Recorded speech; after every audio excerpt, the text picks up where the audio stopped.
तो रूस यूक्रेन युद्ध को लेकर लग रहा था कि अब शांति की तरफ ये आगे बढ़ रहा है, ये खत्म होने वाला है।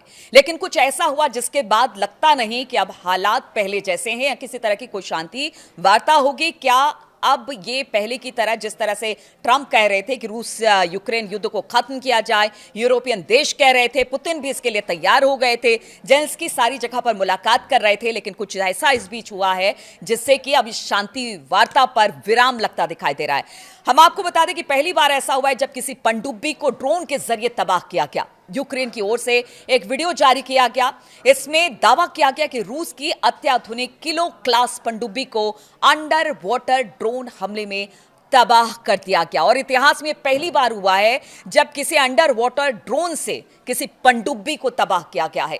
रूस की पनडुब्बी को कितना नुकसान हुआ है यह हम आपको बताते हैं।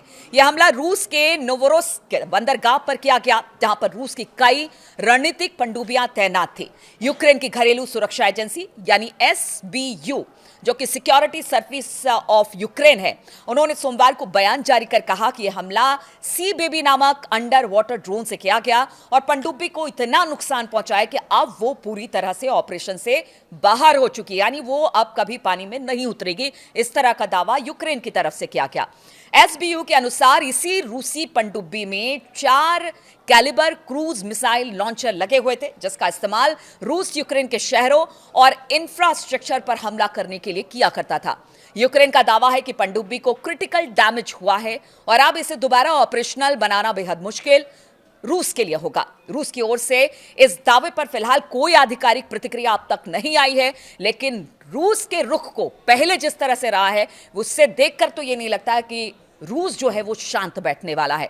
कैलिबर मिसाइल रूस की सबसे खतरनाक क्रूज मिसाइलों में से एक है, जिसकी मारक क्षमता करीब 1500 से 2500 किलोमीटर तक मानी जाती है और इसे युद्धपोत, फ्रिगेट और खासतौर पर किलो क्लास पनडुब्बियों से दागा जा सकता है।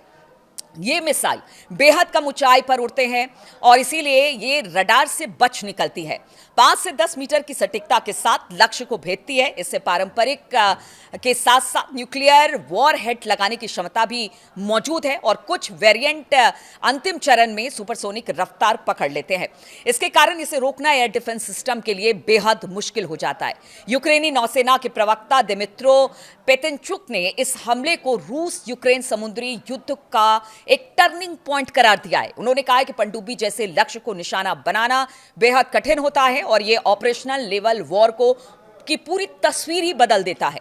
उनके मुताबिक रूस को अगर इस पनडुब्बी को ठीक करना है तो उसे पानी के ऊपर लाना पड़ेगा, जिससे ये दोबारा हमले की जद में आ जाएगी। यह हमला ऐसे वक्त में सामने आया है जबकि अमेरिका, यूरोप और यूक्रेन के अधिकारी बर्लिन में रूस यूक्रेन युद्ध खत्म करने के फॉर्मूले पर बातचीत कर रहे थे। जैसा कि हमने आपको बताया, व्हाइट हाउस में बयान देते हुए ट्रंप ने कहा कि 4 साल से चल रही इस जंग को खत्म करने के लिए अमेरिका को यूरोपीय देशों का जबरदस्त समर्थन मिल रहा है। उन्होंने कहा कि Germany, France, Britain, Italy, Poland, Norway, Denmark, Finland और नीदरलैंड जैसे देश भी युद्ध खत्म करने के पक्ष में है।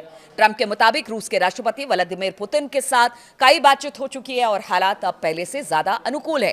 ट्रंप ने कहा कि हम बहुत सी जिंदगियां बचाना चाहते हैं। मुझे लगता है कि हम अब पहले से कहीं ज्यादा करीब है। हालांकि उन्होंने यह भी माना कि सबसे बड़ी चुनौती रूस और यूक्रेन को एक ही बात पर सहमत करना है, क्योंकि कई बार दोनों पक्ष आखिरी वक्त में अपने अपने रुख बदल देते हैं। तो अब आप इससे समझ जाइए कि अगर रूस की पनडुब्बी को निशाना बनाया गया है तो क्या रूस चुप रहेगा?